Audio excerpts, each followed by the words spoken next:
पूरे पाकिस्तान में इलेक्शन का माहौल है और हर एक शख्स के जहन में ये बात है कि किसी ना किसी तरीके से वो अपने फेवरेट लीडर के लिए वोट कास्ट कर ले और फिर उसे गवर्नमेंट में लेकर आए और तमाम तर मसले पाकिस्तान के खत्म हो जाएंगे और पाकिस्तान खुशहाली और तरक्की की राह पर गामजन हो जाएगा। चाहे फिर वो पीटीआई वाले हो, पीएमएलएन वाले हो। पीटीआई वाले सोचते हैं कि जो स्ट्रगल इमरान खान ने हकीकी आज़ादी वाला स्टार्ट किया है, वो इख्तिताम पजीर होगा और हकीकी आज़ादी आ जाएगी और तमाम तर लोग खुशहाल जिंदगी गुजारना स्टार्ट कर देंगे।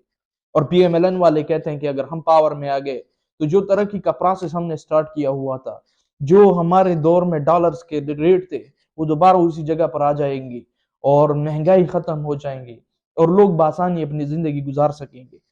ये एजेंडे हैं और इलेक्शंस हो रहे हैं, हर एक शख्स का खून जोश मार रहा है।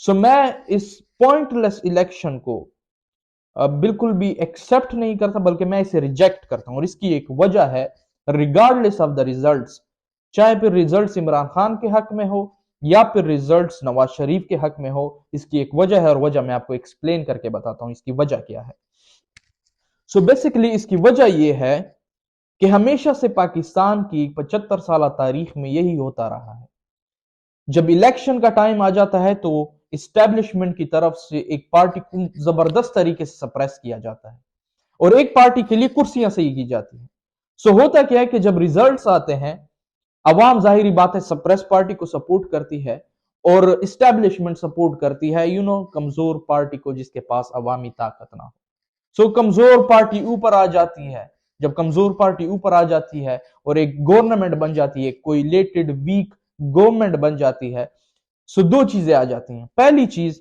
वो गवर्नमेंट लंगड़ी होती है, उसके पास चलने के लिए एक बैसाखी तक नहीं होती। और दूसरी चीज, अपोजिशन और गवर्नमेंट सिटिंग पार्टी में हद से ज्यादा इख्तिलाफ बढ़ जाते हैं, जो कि एक फैसले के ऊपर भी इकट्ठे काम नहीं कर सकते। नफरतें बढ़ जाती हैं। अपोजिशन इंतहाई टफ टाइम देती है सिटिंग गवर्नमेंट को। और फिर क्या होता है कि पहला साल तो काफी जबरदस्त चल जाता है, इस्टेब्लिशमेंट और गवर्नमेंट के दरमियान बड़े जबरदस्त ताल्लुकात होते हैं। लेकिन दूसरा साल और तीसरा साल जब स्टार्ट हो जाता है और गवर्नमेंट डिलीवर करने में फेल हो जाती है, जो कि जाहिर बात है ऑलरेडी प्री प्लान्ड होता है, फेल हो जाती है, उसके बाद क्लैशेस आना स्टार्ट हो जाते हैं इस्टेब्लिशमेंट के बीच में भी और गवर्नमेंट के बीच में भी। और स्लोली और ग्रेजुअली नैब भी एक्टिवेट हो जाती है और उसके बाद अदालत भी एक्टिवेट हो जाती है। और जाहिर बात है अदालत भी अपना काम स्टार्ट कर दी है, करप्ट लोगों को पकड़ना स्टार्ट कर देती है और सुप्रीम कोर्ट और एक सेलेक्टिव जस्टिस का प्रोसेस स्टार्ट हो जाता है।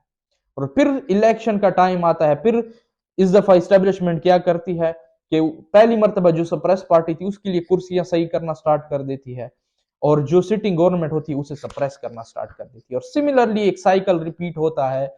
वीक गवर्नमेंट ऊपर आ जाती है, कोई काम नहीं होता, आवाम का टाइम जाया होता है, बिलियंस ऑफ रुपीज जाया होते हैं, जवानों का नुकसान होता है और जो तरक्की हम मुश्किल से 1 इंच भी हमने की होती है तो 10 इंच हम वापस चले जाते हैं। जाहिर बात है कोई ना कोई सोल्यूशन तो इसके लिए निकालना पड़ेगा, क्योंकि कब तक आवाम को आप इस तरीके से बेवकूफ बनाते रहेंगे, कब तक आप आवाम को समझाते रहेंगे कि जी आपकी तरक्की जो है ना वोटों में पड़ी हुई है, और फिर वोट करवा लेते हैं, उसके बाद एक कमजोर पार्टी आ जाती है और फिर अथॉरिटीज उन्हीं लोगों के पास होती है जो आपके लिए कुछ भी नहीं करना चाहते। एक कॉलोनियल स्टेट बन जाता है। इसका सोल्यूशन क्या है? इसका सोल्यूशन इंतहाई सिंपल है। इसका सोल्यूशन है चार्टर ऑफ डेमोक्रेसी में। और अब आप ये कहेंगे नहीं नहीं, चार्टर ऑफ डेमोक्रेसी तो पहले 2006 में हो चुका है और उसके हालात ये हैं और इमरान खान आ गए तो उन्होंने चार्टर ऑफ डेमोक्रेसी को डिमिनिश कर दिया और फलाना डिमाका। चार्टर ऑफ डेमोक्रेसी उस वक्त भी नहीं हुआ। ये किस तरह का चार्टर ऑफ डेमोक्रेसी था कि आज चार्टर ऑफ डेमोक्रेसी हुए, अगले दिन उन्होंने एनआरओ लेकर जो है ना बाहर चले गए, इस्टेब्लिशमेंट के साथ डील करनी थी, तो फिर चार्टर ऑफ डेमोक्रेसी क्यों साइन किया? आई मीन बेवकूफ ना बनाया जाए, एक genuine charter of democracy sign किया जाए बड़ी पार्टियों के बीच में और एक स्टैंड ले लोगों के लिए, चाहे फिर लोग जिसको भी सेलेक्ट करे उनके साथ वो एज ए डिग्निफाइड अपोजिशन काम करे, लोगों के लिए काम करेंगे तो इनके लिए भी मसले क्रिएट नहीं होंगे, लोगों के लिए ये लोग काम करेंगे तो इनके भी अपने एक प्रॉपर वोटर्स बनेंगे। इनको मजीद ये सेलेक्टिव जस्टिस के प्रोसेस में इन्हें घुमाते नहीं फिरते रहेंगे। रिसेंटली कोलोराडो में बैलेट से ट्रंप के नाम को निकाल दिया। सो वहां के रिपब्लिकन पार्टी के विवेक रामास्वामी ने स्टैंड लिया, उन्होंने कहा अगर आप ट्रंप को निकालते हैं तो मैं भी सबमिट नहीं करूंगा, क्योंकि सेलेक्ट करने का जो प्रोसेस है, जो राइट है, वो अवाम के पास है। आप अवाम से किस तरीके से छीन सकते हैं? ये डेमोक्रेटिक रूल्स के खिलाफ है। मैं आइडियलिस्टिक की तरफ नहीं जाना चाहता, लेकिन मैं जेन्युइनली आपको बता रहा हूं, अगर आप इसमें पार्टिसिपेट करेंगे, एक वीक गवर्नमेंट सामने आएगी जो किसी काम की भी नहीं होगी।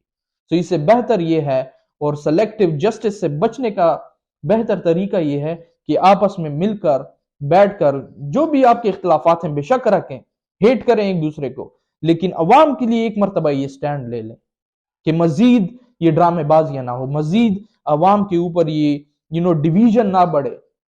अब बलोचों के साथ ये जो हो रहा है, एक परफेक्ट स्टॉर्म क्रिएट किया। खैर, इसके बारे में मैं अगली वीडियो में बात करूंगा, लेकिन ये मजीद इस प्रोसेस को रोका जाए। और एक अगर ऐसा ना किया गया तो एक बड़े फिलोसफर हैं, एक जर्नल फिलोसफर गुजरे, उनका नाम था बाजवा। उन्होंने कहा था इमरान खान से कि अगर आप ये समझते हैं कि आपका 3 साल एक्सपीरियंस है गवर्नमेंट चलाने में, तो मैं आपको ये बता दूं कि हमारा 75 साल एक्सपीरियंस है गवर्नमेंट को गिराने में। So choose your enemies wisely. Thank you.